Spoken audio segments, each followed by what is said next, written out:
पांडवों को बड़ा कष्ट हुआ। पांचों पांडव बड़े उदर करने लगे। बाबा ने उनको कन्हैया ने उनको समझाया कि ऐसे सद महापुरुष के लिए इतना शोक प्रकट नहीं करते हैं। उनकी अंत्येष्टि किया पांडवों ने की है। तदपश्चात पांचों पांडव जिस प्रकार बाबा ने उपदेश दिया है उनको उसी प्रकार अपने जीवन का निर्वाह करते हैं। आज जिस बालक की मेरे प्रभु ने गर्भ में जाकर के रक्षा की है उस बालक का आज जन्म होता है। बोल श्री परीक्षित जी महाराज की जय। परीक्षित जी महाराज का जन्म हुआ है। ये समाचार मेरे गोविंद को प्राप्त है। सुमेर गोविंद चमचम लेकर के पधारे और मेरे गोविंद का बड़ा सुंदर आशीर्वाद मेरे प्रभु ने परीक्षित को प्रदान किया है। तदपश्चात पुनः मेरे गोविंद बालिका के लिए प्रस्थान किए हैं। यहाँ से आगे वर्णन करते हैं कि पांचों पांडव भली प्रकार से अपने जीवन का निर्वाह करते हुए प्रजा की सेवा करते हैं। एक दिन की बात है, युधिष्ठिर जी महाराज ने अर्जुन को भेजा कि बहुत समय हो गया है, कृष्ण का कोई समाचार नहीं आया है द्वारिका से, जाओ कृष्ण का समाचार लेकर आओ। अर्जुन जी महाराज गए। बहुत समय तक वहां पर अर्जुन जी महाराज ने वास किया है और जैसे ही अर्जुन जी महाराज वहां से लौट करके आए द्वारिका से, जब अर्जुन पहले चल करके आते थे तो वीरों की चाल से चल करके आते थे। आज गांडीव कहीं है, वस्त्र इत्यादि वस्त्र है। बेहाल अवस्था में अर्जुन जी महाराज आए।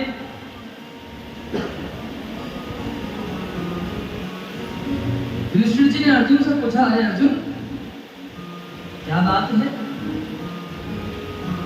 आज तुम्हारा ऐसा हाल कैसे हो गया? ध्यान दीजिएगा, मनुष्य के शरीर के तेज नष्ट हो जाने के 3 कारण वर्णन किए हैं।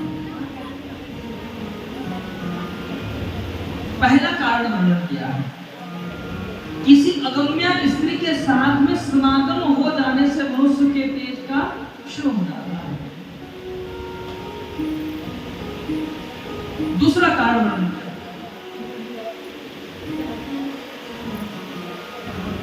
दूसरा कारण वर्णन किया है,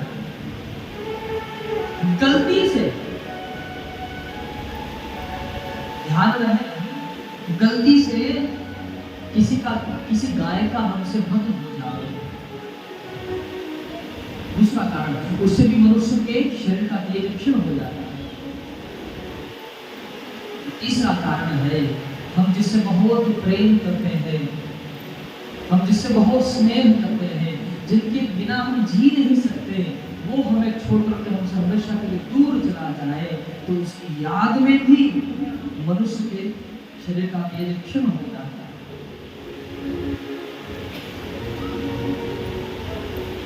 बताओ आपकी ऐसी हालत कैसे होगी? प्राण वल्लभ भगवान श्री कृष्ण कैसे हैं? दाऊ भैया कैसे हैं? उनकी रानियां कैसी हैं? रुक्मिणी सत्यभामा सब कैसी हैं? अर्जुन जी महाराज युधिष्ठिर जी महाराज के गले से लिपट गए, जोर जोर से फूट फूट करके रोने लगे और कहा, भैया जिन कृष्ण के बारे में आप मुझसे पूछ रहे हो वो प्राण वल्लभ भगवान हमें छोड़ करके सुधाम गमन चले गए, अपने सुधाम में गमन कर गए।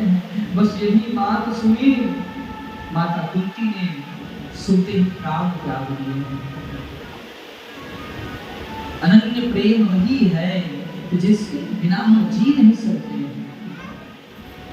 माता ने अपने प्राण त्याग दिए हैं। माता कुंती ने, पांचों पांडवों को बड़ा दुख हुआ है। जब भगवान इस धराधाम पर नहीं है तो हम भी रह करके कहा करेंगे जी।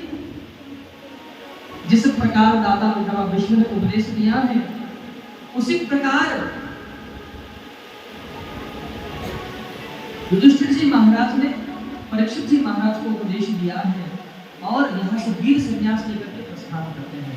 वीर संन्यास का ये नियम होता है, जब तक शरीर में ताकत रहे, शक्ति रहे, साहस रहे, तब तक शरीर चलता है, और जहाँ ये शरीर गिर जाता है वहीं ये संन्यास पूर्ण हो जाता है। 5 पांडवों ने पूरे पृथ्वी की यात्रा पूर्ण की है। तत्पश्चात हिमालय की यात्रा प्रारंभ की है। जैसे ही हिमालय की यात्रा प्रारंभ की तो सबसे पहले द्रौपदी का शरीर बर्फ में गिर जाता है, उसके पश्चात नकुल और सहदेव का शरीर गिरा है, तत्पश्चात अर्जुन जी महाराज का शरीर बर्फ में गिर जाता है, और बाद में भीम भैया का शरीर बर्फ में गिर जाता है। अकेले युधिष्ठिर जी महाराज ने पूरे हिमालय की यात्रा पूर्ण की है। जैसे ही यात्रा पूर्ण हुई, भगवान के पास विमान लेकर के आ गए हैं। प्रेम से बोलेंगे तो राधे। अच्छा, ईमानदारी से बोले हैं, ईमानदारी से बोलिएगा तो राधे।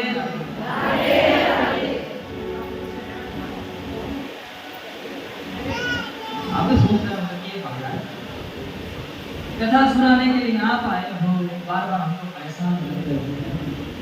हमारे ब्रज का बड़ा सुंदर भाव है, आप जपे औरन को जपावे और ताकि महिमा कहीं न जाए। एक तो भगवान का नाम स्वयं नाम करें, और जो संपर्क में आता है उसको भी प्रेरित करेगा, जिसकी अनंत महत्ता है। इसलिए जब भी आप अपना मुख बोले तो जोर से बोले। क्या बोलना है आपको? मुझे ऐसा लगना चाहिए कि भाई मैं यहाँ चंद्रसारा गांव में नहीं हूँ, कहाँ हूँ? बोले वृंदावन में ही हूँ। ऐसा मुझे फील होना चाहिए।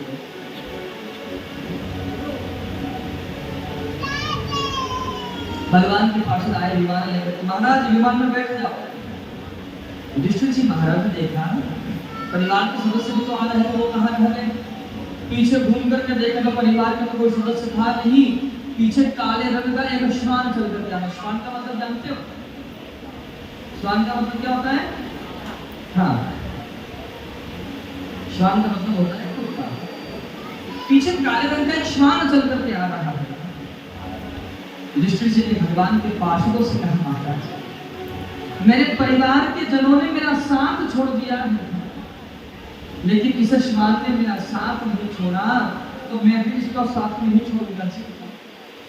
अगर आप हमको विमान में बिठाना चाहते हो तो पहले इस श्वान को बिठाइए, जब ये आपके विमान में बैठेगा तब हम बैठेंगे। भगवान के पार्षदों ने कहा, महाराज इस श्वान के इतने पुण्य नहीं है कि ये विमान पर बैठ सके।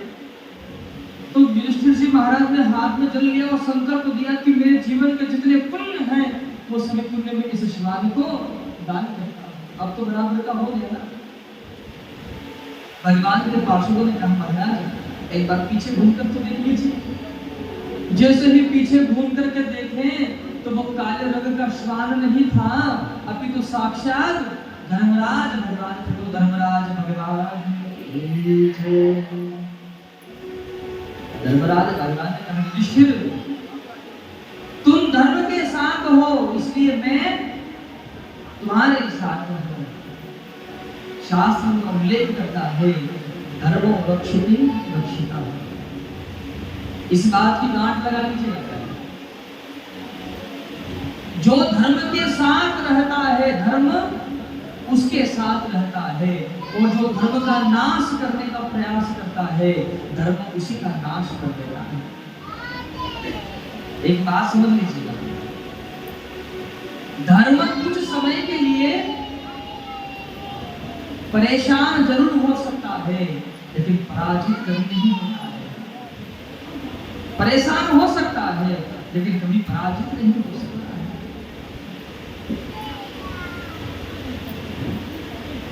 पांडव कितने थे? 5। और कौरव कितने थे?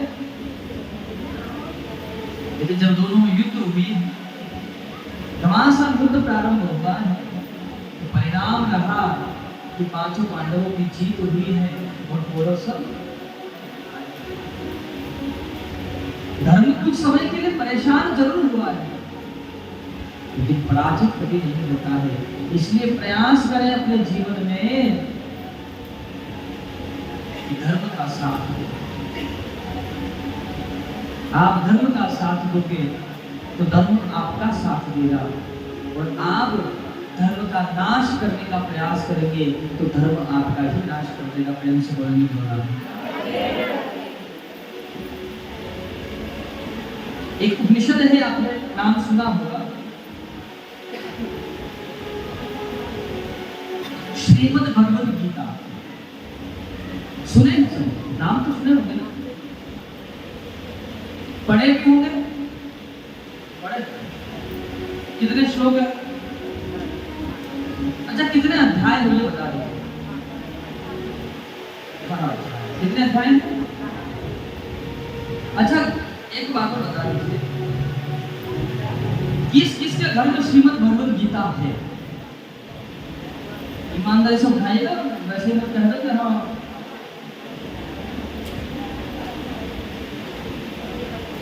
हम हिंदू राष्ट्र घोषित करने की तैयारी कर रहे हैं, जिनके घर में ग्रंथ नहीं है, बताओ।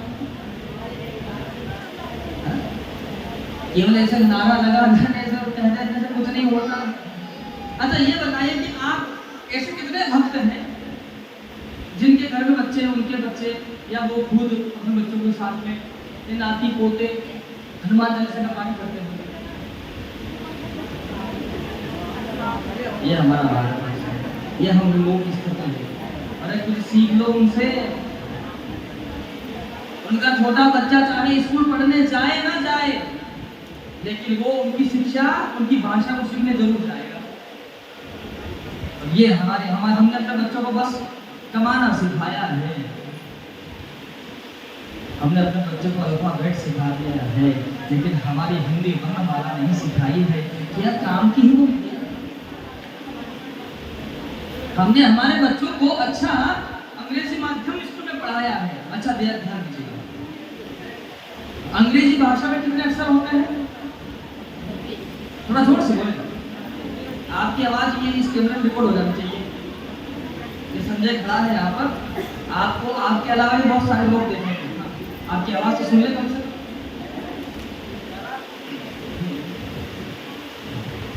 कितने अक्षर होते हैं?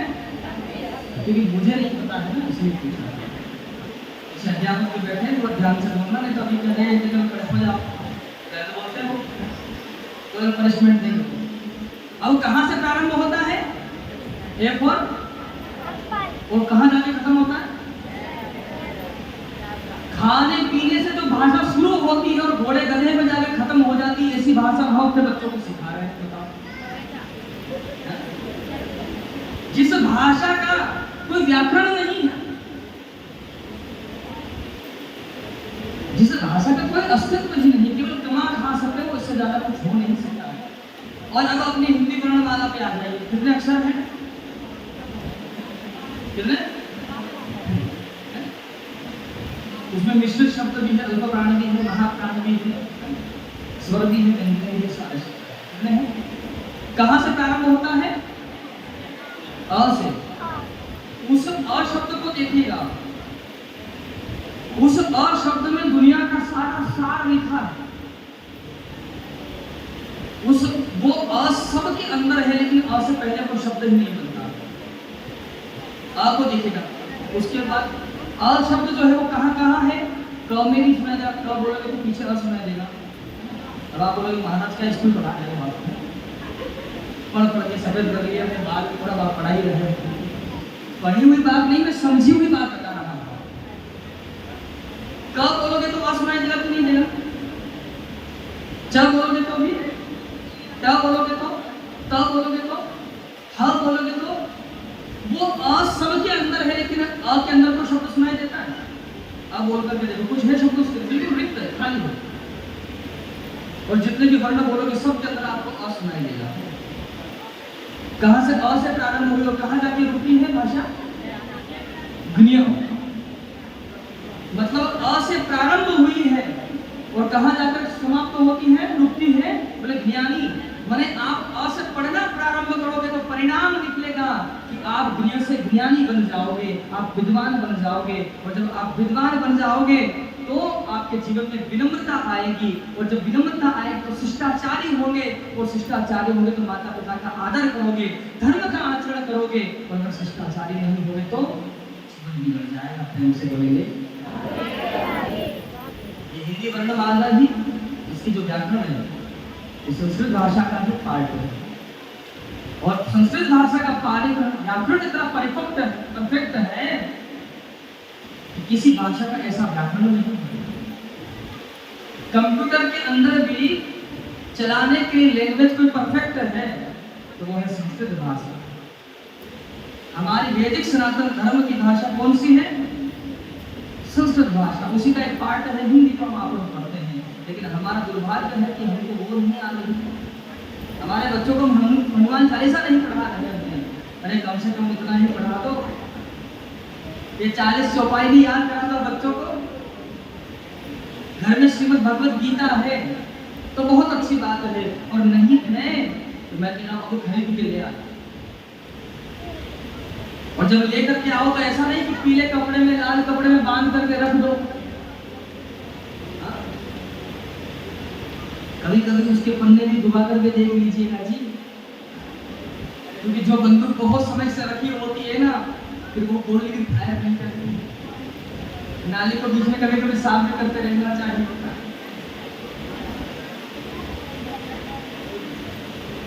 700 श्लोक है उसके अंदर और 18 अध्याय है।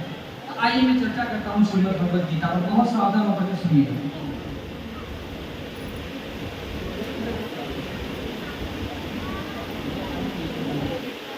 प्रेम से बोलिए बता दें।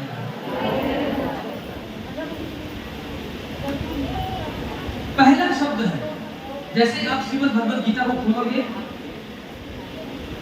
नहीं विश्वास करो घर जाके खोल कर देख लीजिएगा, जो मैं बोल रहा हूँ ऐसा लिखा होगा। मैं भी ज्यादा पढ़ा लिखा तो नहीं हूँ, लेकिन हाँ ठीक है, प्रभु की कृपा होगी तो मोटा से कमी चल रहा है। जैसे ही आप पृष्ठ को खोलेंगे श्रीमद् भगवत गीता, पहला अध्याय प्रारंभ होगा, उसमें लिखा है धृतराष्ट्र उवाच। और पहला श्लोक है जिसका पहला शब्द है धर्म क्षेत्रे कुरुक्षेत्र। क्या लिखा है? धर्म क्षेत्रे कुरुक्षेत्र, ये पहला शब्द लिखा है। अब आ जाइए श्रीमद् भगवत गीता के पूरे पन्ने, जितने भी पन्ने हैं सब पलट दीजिए। सबसे श्रीमद् भगवत गीता का 18वें अध्याय का लास्ट वाला श्लोक, क्या लिखा है उसमें? यत्र योगेश्वरः कृष्णो यत्र पार्थो धनुर्धरः तत्र श्रीकीर्जयो भूतिर्ध्रुवा नीतिर्मतिर्मम। पहला शब्द क्या बोला था मैं? धर्म क्षेत्र। वो 4 शब्द बोले थे, धर्म क्षेत्र 4 शब्द थे। उन 4 शब्दों में से 2 शब्द निकाल लीजिए। क्या निकालना है आपको? धर्म। क्या निकालना है? क्षेत्र शब्द को हटा दीजिए। क्या शब्द बचा है? धर्म। याद रखिए। अभी जो मैंने श्लोक बोला है उसके सबसे अंत में शब्द लिखा है मम। एक म पूरा है और एक म आधा है, जिसके नीचे हलंत लिखा है। हलंत का अर्थ है वो आधा बोलना है। मम 2 शब्द ये पीछे के और 2 शब्द वो आगे के। क्या हो गया? दोनों को जोड़ेंगे तो क्या हो गया? थोड़ा जोर से बोलो, क्या हुआ? धर्म मम यानी मेरा। धर्म किसका है? बस यही बात आप अपने जीवन में उतार लीजिए। भगवान श्री कृष्ण ने अर्जुन को बस यही बात समझाई गीता में, ये मेरा धर्म है। बस धर्म को अपना समझ कर तो खड़ा हो जा, बाकी तो सब मैं कर लूंगा। तो ये ना सोच कि मैं कर रहा हूं, तू तो बस धनुष लेकर खड़ा हो जा, वो सब मैं कर लूंगा। आप अपने जीवन में अगर इस बात को अपने गांठ लगा लेंगे कि धर्म मेरा है और मैं धर्म का हूं, बस उसी दिन से आप भगवान के अनन्य भक्त हो जाओगे। प्रेम से बोलेंगे बोल रहा है, थोड़ा ईमानदारी से बोल लीजिए, बोल रहा है।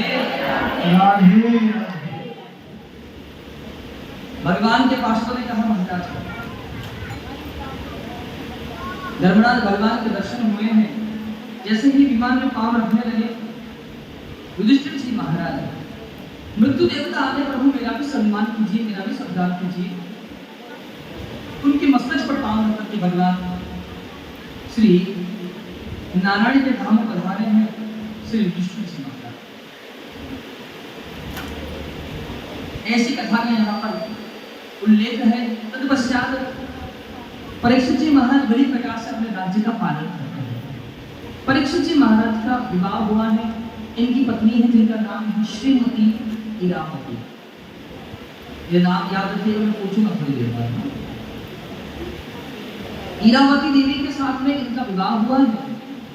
इनके 4 पुत्र भी हुए हैं, जिसमें प्रथम पुत्र है जिनका नाम है श्री जन्मेजय महाराज। भली प्रकार से ये अपने राज्य का पालन कर रहे थे। एक दिन की बात है कि महाराज वन में पधारे और वन में इन्होंने देखा क्या,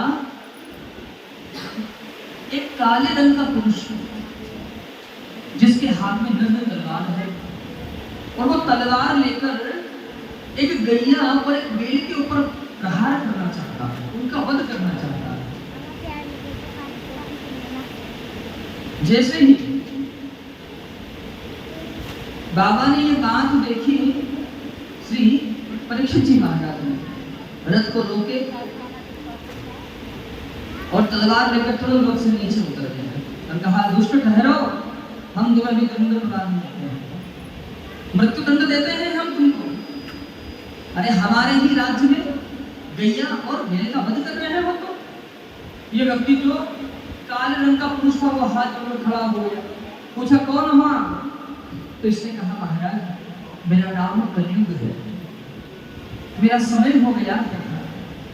इन्होंने कहा, महाराज हमारे राज्य को छोड़कर कहीं और चले जाओ। बोले, कहाँ जाएंगे? आप तो चक्रवर्ती सम्राट। एक काम करो बाबा कि आप ही हमको स्थान प्रदान कर दीजिए।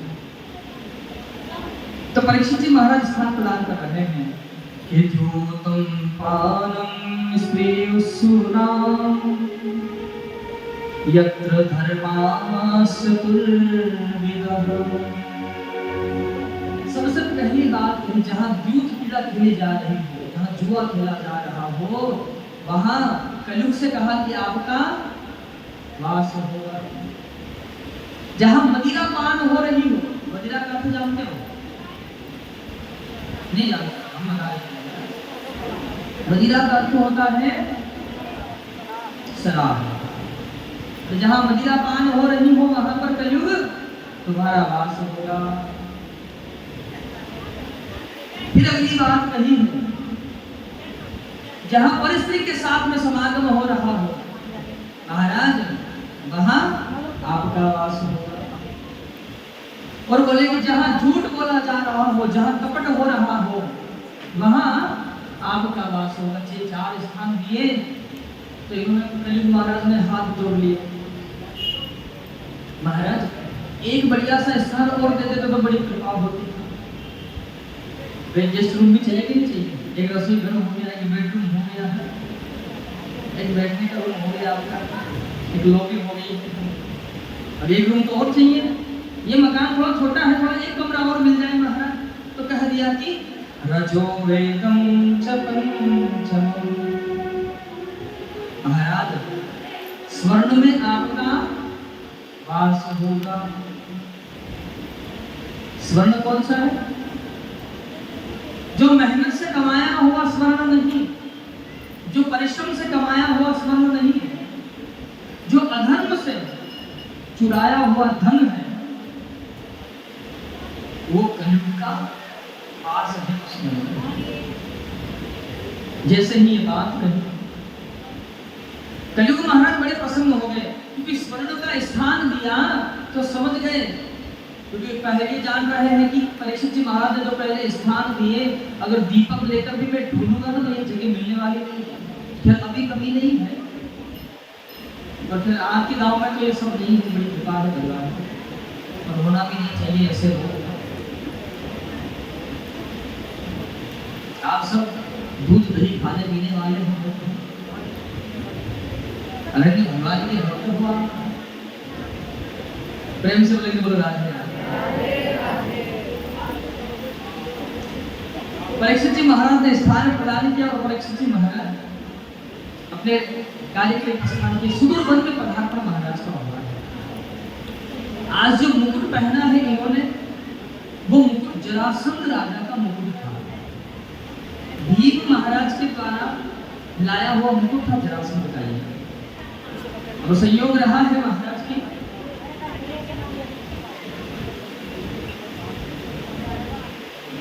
ओ सीता राम हनुमान, सीता राम हनुमान, सीता राम हनुमान, सीता राम हनुमान, सीता राम हनुमान,